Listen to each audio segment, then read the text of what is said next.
Welcome to New Space's virtual happy hour home tour. This time, Allie and I are here in Edina in a 1961 Rambler. Dear friends, past clients of ours who have reimagined their 1960s Rambler. And this project around, we focused on a mudroom, a lower level bathroom, a main level master suite, ensuite bathroom, and it is a long list of items that we've helped these homeowners through over the years. But these projects take a look at what is needing to change in this vintage of a home. And if we start here in our mudroom, as you see our partners' countryside cabinets, granite tops with quartz tops. We have a luxury vinyl floor here by Floor Coverings International. These partners, together with something that Allie will talk about later on, the feature wall. That is an absolute showstopper right here as you enter. We're adjacent to the garage, so this connection between the tuck under garage and the mudroom got a significant facelift. And Allie will talk us through what happened here in the mudroom. We'll start here. So in the mudroom, there was no storage. And so one of the main goals was to update it, but also to create more storage. So when you walked in, it was just this plain kind of paneled wall with a coat hook on it. And there was none of this was here. There was no closet that was framed in or anything. So we ended up framing in the new closet. We also have all the nice built-in cabinetry for storage. There were some things we had to kind of work around. There was a water meter that we had to work around. So we modified the cabinetry to accommodate that. And then another thing the homeowners wanted to keep was a laundry chute. And so that was currently here. And so we framed the closet around the laundry chute, but then created access on this side with the cabinetry that matches the mudroom cabinetry. The brilliant move, I think, with that decision was that, so laundry chutes, very prominent in this vintage of a home. A lot of people really like that functionality, and the way that Allie designed this entire closet and cabinetry assembly is that there is a separation between the laundry closet and the actual other closet here, because this one now, you access the dirty laundry, take it into the actual laundry room, and it does not come in contact with normal seasonal hanging or other clothing that you're storing in the closet. So, brilliant move. Another thing we did in here is there was a load-bearing beam, and so we had to frame down the soffit to hide that, and it worked out well in this case. You never have enough storage is what we learn, and intentionally planning for seasonal storage, clothing, the storage for additional pantry items, storage in laundry in the utility room. These are things that we deal with in almost every single project, so this was no different than that. The mudroom with the drop zone functionality, I really liked the way you dealt with the corner, because you have a countertop drop zone area that also is connected to a storage upper that has a swing door. And that cabinet where the drop zone is nice to have that to put your keys or your mail, but that is actually where the water meter is. So that kind of played a dual role in functionality. So the systems and the infrastructure that you have in the home, like water meters, other service panels, whatever you have, what Allie did was that house that water meter in a cabinet, looks intentional and serves its purpose. The main feature in this mudroom, aside from the really beautiful built-in cabinetry, is the feature wall. This was a plain wall that you would walk into, nothing special, but now this really elevates the space.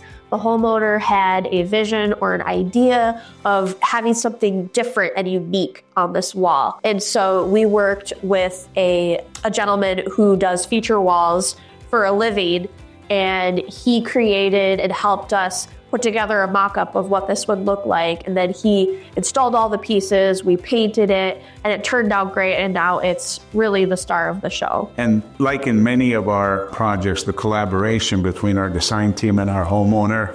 So our homeowner, Nancy, this is something that she thought would be a really wonderful idea.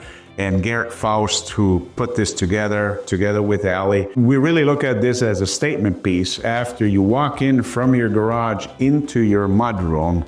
And as Nancy said several times, this puts a smile on her face every time she steps in from her garage. The nice touch, homeowner working together with our lead designer, working with somebody that Nancy knew and brought into the project. That's usually how the best projects are coming together. This bathroom was originally outdated wainscot tile. There was actually a window up here that looked out into an outdoor shed. And then when you turned, there was a small little shower with like an 18-inch wide opening, completely enclosed. So it was very tight, very small, not functional at all. This bathroom is now spacious, open, airy, feels much better coming into this bathroom. We actually utilized some space from the laundry room so that we could push the shower into the laundry room, gain more clearance here, and then create a more open, airy shower. We also filled in this window so you didn't look into a shed on the exterior.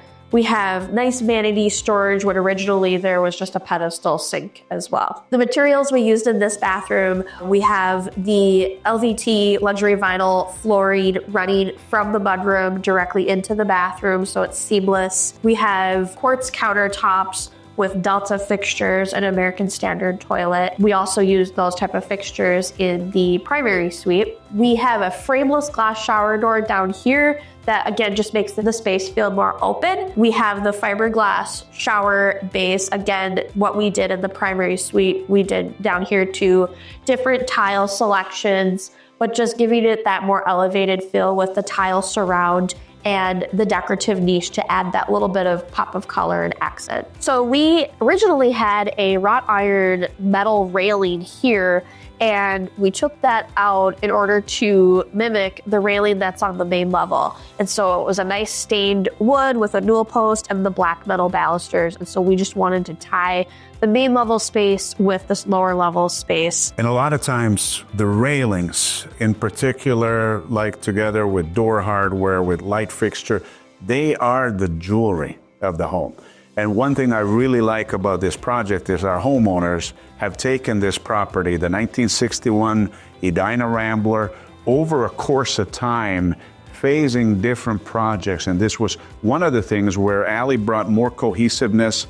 The railing upstairs was done at a previous project that the homeowner did, and this railing now ties everything together. You see how it's constructed is that it's an ankle wall or a rake wall that accepts the spindles with a starting newel post that has a profile that is a little bit more in line with the overall feel and aesthetic of the home. It's by making these changes intentionally over time that you're drastically changing how that entire home lives and how it shows. And I think you did an excellent job, Ali, tying all these things together here. And we also took into consideration what you see behind the stained cabinetry too, and how that would play a role in how this railing looks with the stained finish. The 1960s Ramblers are phenomenal homes. They have good bones. They're usually built really well.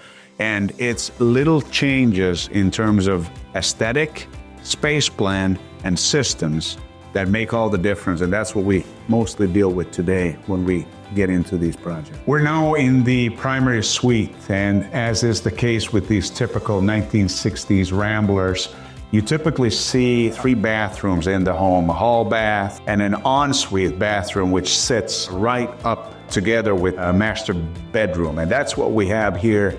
Ali is going to share a little bit about what we did here and what we typically end up doing in these 60s gems of Ramblers. Yeah, so in this primary ensuite, we did a little bit of reconfiguring. So initially when you walked into the bathroom, the toilet was directly in front of you.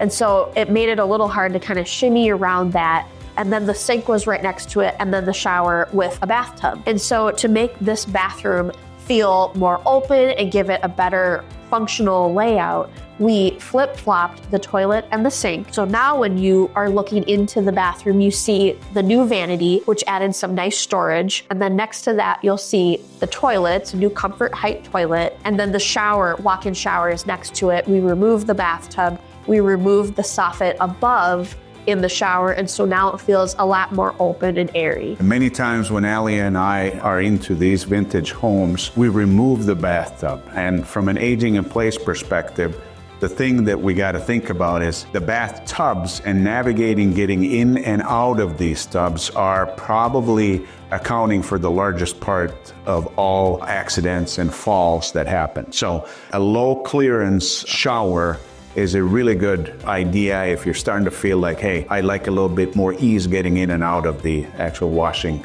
areas. And the other thing too is that when we tear out bathtubs, we have a lot of options. You can either go with a full custom tile shower, or like what we did here is that we had a fiberglass base with tile surround, so tile walls. And that is one good way of keeping a little check on the investment and not doing an all ceramic tile base, but using a fiberglass base.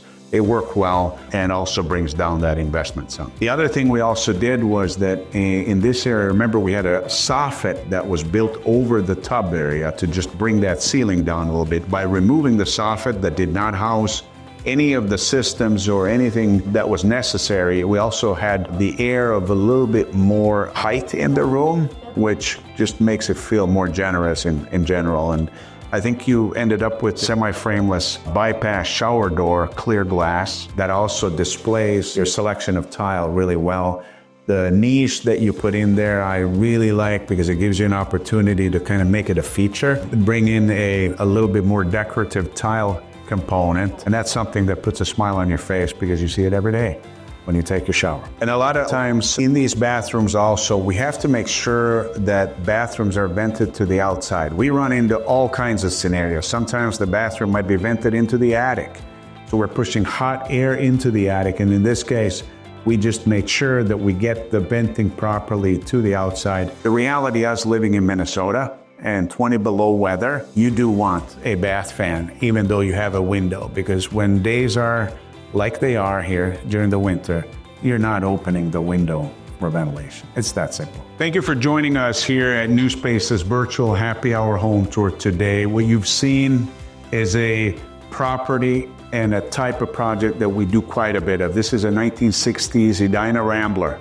And the key components we want you to walk away with from today is that what are some of the ideas that you can do in a 60s Rambler in the actual tuck under scenario when you walk out from the garage into the mudroom. Space plan changes to separate the laundry and the utility room from this finished area, and how to create a nice guest bathroom for the guest suite in your lower level. These projects where we take a 60s property and we transform some of that functionality, aesthetics, and the features that we want to see today. Mudrooms with drop zones were not something that we saw in the 1960s. It's something that we learned to appreciate and learn to use and learn to put into the program for our remodeling projects maybe some 20 years ago with a more intentional effort. All the cabinetry that you see here is countryside cabinets. It is a semi-custom line cabinet that works really well in many applications, kitchens, mudrooms, bathrooms, and everything else. You see a feature wall that is something that you don't see too often, but it's a nice touch. It's a nice statement piece that sometimes dresses up a space in a way that otherwise would not be really possible. Allie and I spent a lot of time on the front end going through understanding the vision for the homeowner, and then going about our work of carefully placing all the features to line up with their needs, wants, and wishes. If you're interested in any type of project, any type of vintage of home, we recommend you go to newspaces.com,